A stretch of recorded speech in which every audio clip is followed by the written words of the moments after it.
when I started singing all these rock climbing songs, I never could go out to Carter Rock without Don's requesting at lunchtime that I sing every one I knew. Well, I like to eat like everybody else, and so I decided the only way to make him stop asking me was to write a song that he might not like. So I wrote one about him. It really stopped him cold one Sunday, too. There is a man amidst us who is trying to convince us he's an old-timer. He says the time has come and passed when he could ever call to task a rock climber. He says he's stiff and old and sore, can hardly wobble anymore, but that's funny, 'cause he's the one who runs us ragged, leaves us stiff and sore and haggard each Sunday.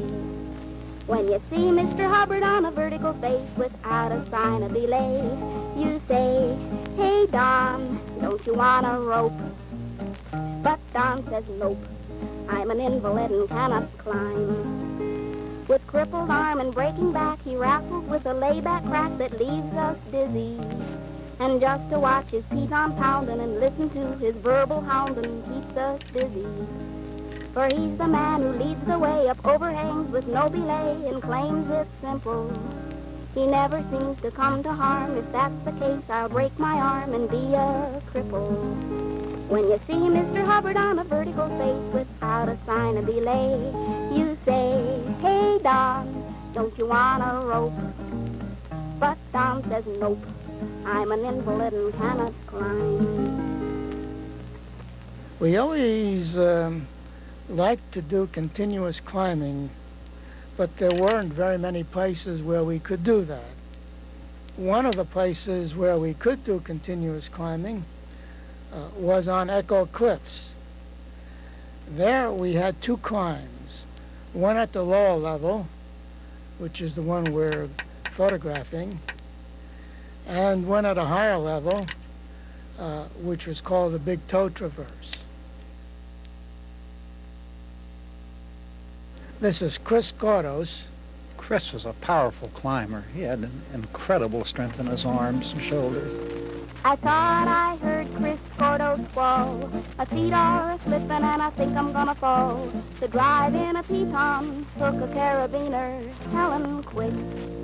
Helen answered, "Hang on, Chris, I'm beatin' on a piton, but something's gonna miss." And I hit my thumb and I bruised the rope, and I dropped the carabiner and the hammer broke.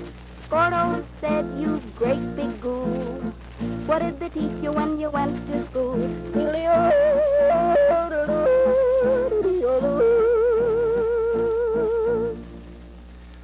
Why is this traverse called Donald's Ducks? It got its name because on at least 3 occasions, people ended up precipitously in the Potomac when they were doing this climb. The first time occurred when Marion Jackson was tied into the rope and tied in just around the waist. And back in those days, as you could see, we did not use harnesses or slings to tie into, but we just tied in. The center man usually tied in on either on an overhand knot or on a butterfly. And Marion tied in, and when she peeled off the rocks, she collapsed the shoulders, and the loop, which had been snug around her waist. She'd been better off if she had a bust. Well, she did. She just slipped up over her shoulders, and she wound up in the river. The second time occurred when Don Hubbard was leading, and he just popped off the rock and wound up swimming in the Potomac. And the third time occurred when Don Jacobs was leading and was being belayed by Don Hubbard. And he did the same thing. He popped off the climb and wound up in the Potomac. And as he was falling and And swimming in the Potomac, Don kept yelling, "I've got you, I've got you, I've got you." And there was Don Jacobs swimming around and looking up in despair at Don, who had failed to stop his fall. Don maintains that he had made a perfect catch and that he had swung Don Jacobs out away from the cliff so that he had a nice, clean fall into the river. He didn't put in that advanced piton, which at the last split second, I kept urging him forward because it's something you could do, but at the last split second, he hadn't put in that piton. And Who's climbing third on the rope? The third person on the climb is Johnny Reed. Johnny is still a teenager, has become very good at climbing and was beginning to show the skills and that made him into one of the better climbers in the Potomac area. We had no age generation gap at all. We had the greatest bunch of teenagers that climbed with us and hung out with us. I'll be down to get you with a blotter, honey, a nut pick and a spare canteen. 'Cause where you're trying to lead, there ain't a handhold, foothold to be seen. That big TG is high above, and I don't want to follow when you make the lunge. Though it's not the thing to do, I'm gonna cut this rope in two, and I'll meet you at the bottom with the sponge.